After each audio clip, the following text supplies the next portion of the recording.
जिनको मानव जीवन मिलता है, एक दिन एक वर्ष नहीं, 84 लाख वर्ष का साधन, कर्म, संस्कार, पवित्रता, शास्त्र अध्ययन, भगवत कृपा से देव दुर्लभ मानव जीवन मिलता है। मानव जीवन के लिए मनुष्य को 84 लाख वर्ष तक इंतजार करना पड़ता है। जब मां के गर्भ में अपना जीवन धारा सृष्टि होता है, उसी समय शिशु भगवान से बात करता है और भगवान के साथ अपना पूर्व जन्म वर्तमान जन्म में विचार भी करता है और भगवान से ये वादा करता है, प्रभु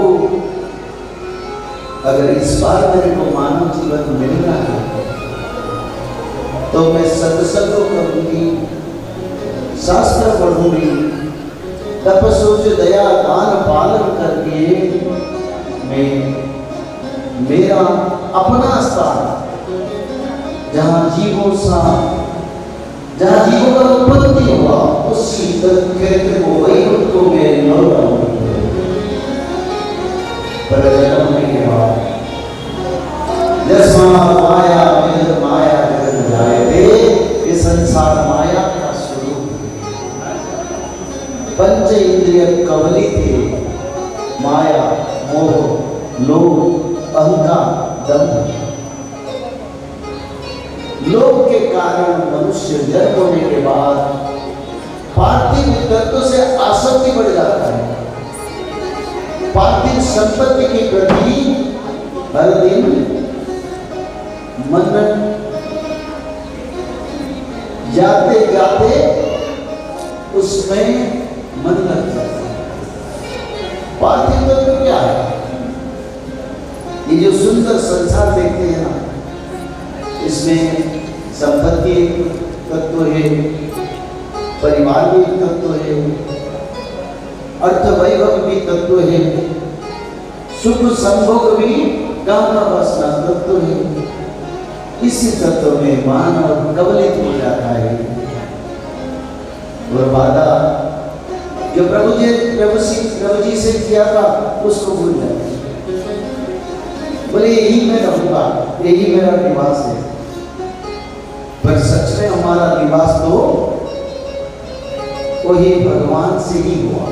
जहाँ प्रभु जी रहते हैं वहीं से हमारी सृष्टि, हर जीवों का सृष्टि। पर माया के कारण मनुष्य पार्थिव तत्व में मन लगन लगा देता है, फिर उम्र बढ़ जाता है, अपने दोस्तों के साथ खेल मजा पढ़ाई में समय जाता है, यौवन उम्र आता है, शादीशुदा हो जाता है, पति किसी से भागता है, उसका बाद छोटा सा बच्चा आ जाता है, लोग पैदा होता है, मेरे बच्चा को बड़ा बनाऊंगा, उसके लिए घर बनाऊंगा, संपत्ति करूंगा, जैसे भगवान के साथ ना बच्चा परिवार को छोड़ के कहीं नहीं जाता है तो फिर दूर से लोग आता है, नहीं हमारा परिवार है। ऐसे गुजरते समय चले जाता है और मृत्यु आ जाता है। जब मृत्यु आता है तब सोचता है क्या किया। तो इसलिए सुखदेव जी कहते हैं, परीक्षित, ये भागवत महापुराण को कोई भी मनुष्य अगर पढ़ते हैं उनका भवसागर का भवबंधन माया टूट जाता है और उनको परमात्मा प्राप्त होता है।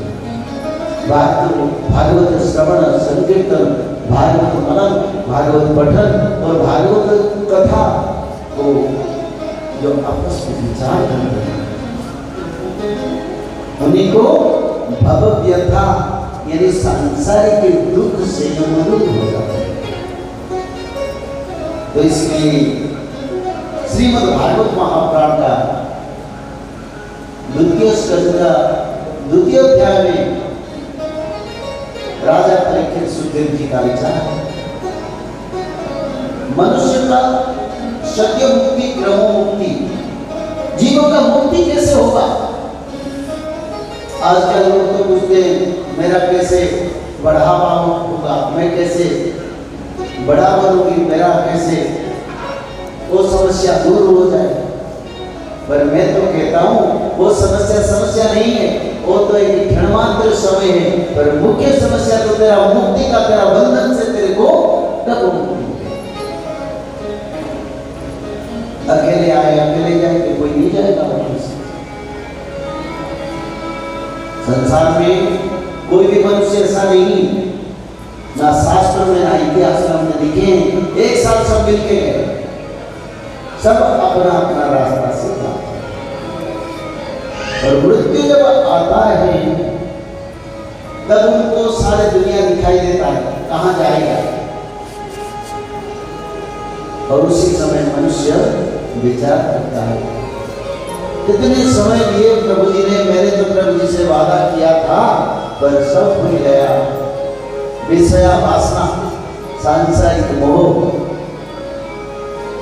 के कारण आज मैं अधोगति हो रहा हूं, यानी मेरे को फिर मानव जन्म नहीं मिलेगा, मेरे को मानव जन्म नहीं, मेरे को अब मेरे किया हुआ कर्म का दंड भोगने की समय आ गया है।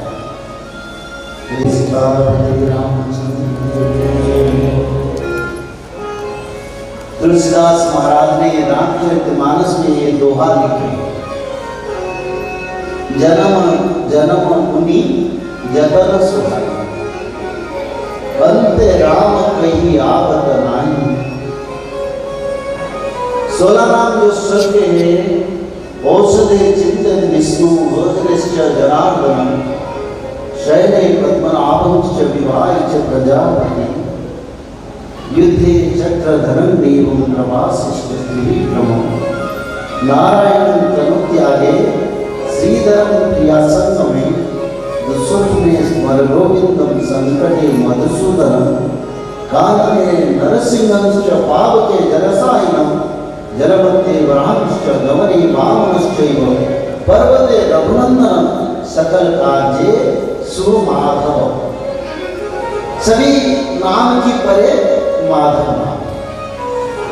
ये 16 नाम स्वरूप में भगवान की उसका बंधन है। तो जीवन जब प्राण वायु जाता है ना, उसी समय प्रभु श्री नारायण का नाम पकड़ने से, राम नाम पकड़ने से, कृष्ण नाम को भजने से, जगन्नाथ जी का नाम भजने से, शंकर भगवान के नाम भी भजने से क्या होता है ना, परमार्थ प्राप्त होता। तो इसलिए ज्ञानी, बुद्धि, विवेकी, ऋषि, मुनि, संत, साधक, सिद्ध, भक्त हर जन्म में पुण्य को संचय करते हैं। एक जन्म में मुक्ति नहीं मिलता, तो इसलिए पुण्य संचय करके जब मृत्यु होता है तब प्रभु जी का नाम आता है, तब विष्णु दूत आ जाते हैं और पुष्प विमान पर बैठा के श्री वैकुंठ की ओर ले जाते हैं। तो इसलिए पुण्य अर्जन करना हमारा सबसे बड़ा काम है।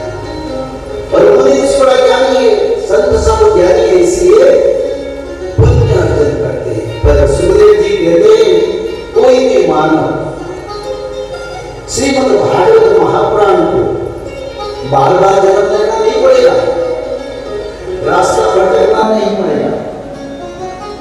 क्या करेगा, कैसे उसको परित्राण मिलेगा। न जन्म से मृत्यु तक कोई भी मनुष्य अगर श्रीमद् भागवत महापुराण को पढ़ लेता है तो उनको परमात्मा प्राप्ति होती। जीव बंधन कट जाता है, उनको परमात्मा प्राप्ति होता है। जैसे कोई व्यवसायी जिसका बिजनेस है, कभी सुबह शाम तक उसको समय नहीं मिलता, छोटा बिजनेस बोलो बड़ा बिजनेस बोलो, कभी समय नहीं मिलता। और ऐसे ऐसे उनके मृत्यु आ जाता है, कर्म नहीं कर पाता। तो व्यवसाय की तरह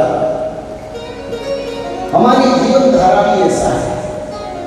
जन्म से मृत्यु तक कई पढ़ाई, कई परिवार, कई रेस्पॉन्सिबिलिटी, कई रोजगार करना, कहीं पालन करना परिवार का, कहीं परिवार का देखभाल करना, कहीं अपना भविष्य देखना, समय गुजर जाता है। और ऐसे क्या होता है ना, जीवों को जीव चक्र बंधन से बार बार जन्म होना पड़ता है। कभी स्वर्ग प्राप्ति भी होता है, कभी मानव जीवन मिलता है, कभी 84 लाख के जन्म को चक्र में भी बार बार आना। इसको सुखदेव जी कहते हैं, इसमें क्या होता है ना, आत्मा को बड़ा कष्ट मिलता है, कोई लाभ नहीं है। स्वर्ग प्राप्ति से क्या मिलेगा? देवता लोगों का कर्म जब अंत हो जाता है, वो भी मध्य में मानव रूप में जन्म होते हैं, देवता भी जन्म होते हैं। परिवार के प्रति हर कर्म करो, बच्चा, संसार, परिवार, पिता, माता, पति, पत्नी, सबके लिए कर्तव्य करो, ड्यूटी करो, पर ड्यूटी में कोई आशा मत रखो। आशा किससे रखी? ठाकुर जी से आशा रखो, ठाकुर जी से मोह लगाओ, ठाकुर जी से माया लगाओ, ठाकुर जी से बंधन लगाओ, पर परिवार के लिए कर्म करो। तब जब मृत्यु होगा तब क्या मिलेगा? न प्रभु आगे हाथ पकड़ के ले जाएंगे, और उस समय तुम्हारा कभी मृत्यु नहीं होगा। एक बार गोविंद हाथ पकड़े तो मृत्यु नहीं होगा। ये तो कहते लोग समझते हैं मुक्ति हो गया तो भगवान से मिल गया, क्या लाभ है? ऐसे छोटा छोटा जन्म लेते हैं। अच्छा, मुक्ति का जो मार्ग मनुष्य ने आज तक नहीं सीखा। मुक्ति होने से मानव को क्या मिलता है?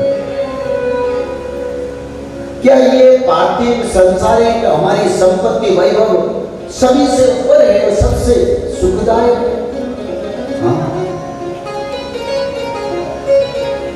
मुक्ति अगर किसी को मिल जाता है ना, पहले तो गारंटी, रोज मरने के लिए लोग भय करते हैं ना। आप एक बीमारी फैला है, हार्ट अटैक। भारत की उड़ीसा की गिरिजा क्षेत्र से आज फोन आया था मेरे को, 7 लोगों का 1-2 दिन में मृत्यु हो गया। बैठते बैठते कहीं ऊपर में कोई छत पर गया था, लौटते लौटते ऐसे अपने आप बैठते बैठते चल जाते थे। तो इससे हम लोग बैठे हैं ना, कभी भी बुलावा आ सकता है, कभी बुलावा आ सकता है, क्योंकि भविष्य शास्त्र में लिखा है। मैंने ये करीब 15 साल हो गया, मेरा हर वीडियो में देखो, हार्ट अटैक बड़ा डेंजरस होगा, भक्तों को कुछ नहीं होगा। एक भक्त को, अच्छे भक्त हार्ट अटैक आया पर मृत्यु नहीं हुआ, पर कई लोग 1 घंटा भी सर्वाइव नहीं करते हैं हार्ट अटैक में आज के समय में। ये बहुत संख्या में बढ़ता जा रहा है। तो बुलावा आएगा तो बोलेंगे, उसी समय नहीं कर पाया, मृत्यु के बाद करेगा। मृत्यु के बाद तुम क्या करोगे?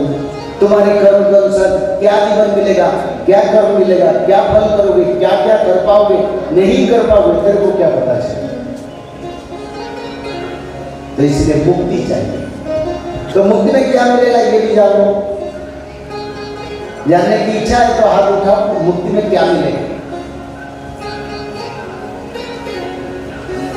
मुक्ति में पहला मिलता है अमर जीवन, अमर लोक प्राप्ति होता है, जहां मध्य लोक में मृत्यु होता है। जीव कोई भी आते, भगवान आते तो परम धाम लौट जाते हैं, पर वैकुंठ जो जाते हैं वो मुक्ति पाते हैं। उनको कभी मृत्यु नहीं होता है, उनकी शरीर अमर शरीर, सदा यौवन प्राप्त शरीर उनको मिलता है प्रभु जी से। यानी प्रभु जी की आशीर्वाद में वो रहते हैं वैकुंठ, पर शरीर दिव्य शरीर, जैसे भगवान के चतुर्भुज स्वरूप, ऐसे मनुष्य को ऐसे स्वरूप मिल जाता है। और वहीं पर कभी बुढ़ापा नहीं आता है, उम्र नहीं आता है, बीमारी नहीं आता है। भोजन के लिए मेहनत नहीं करना पड़ता है, अपने आप भोजन आता है, अपने आप वस्त्र आता है, अपने आप सब आ जाता है। क्योंकि पुण्य पवित्र तम क्षेत्र, संसार में जहां किसी को बिना कर्म में सब कुछ मिल जाता है, वो परम धाम वैकुंठ है। और एक बात कहूं, जिस समय एक कल्प में ब्रह्म प्रलय होता है, ब्रह्म प्रलय के समय में ये धरती, सूर्य, चंद्र ब्रह्मलोक तक समुद्र जाता है। सभी देवता फिर प्रभु जी की विराट रूप में समा जाते हैं और उसी समय सभी का मृत्यु होता है। पर जो मुक्ति लाभ किए वैकुंठ में रहते, उस क्षेत्र को समुद्र में जाता। समुद्र प्रलय, कोई भी प्रलय में उसका कोई प्रभाव नहीं, आनंद में भक्त जीवन जाता।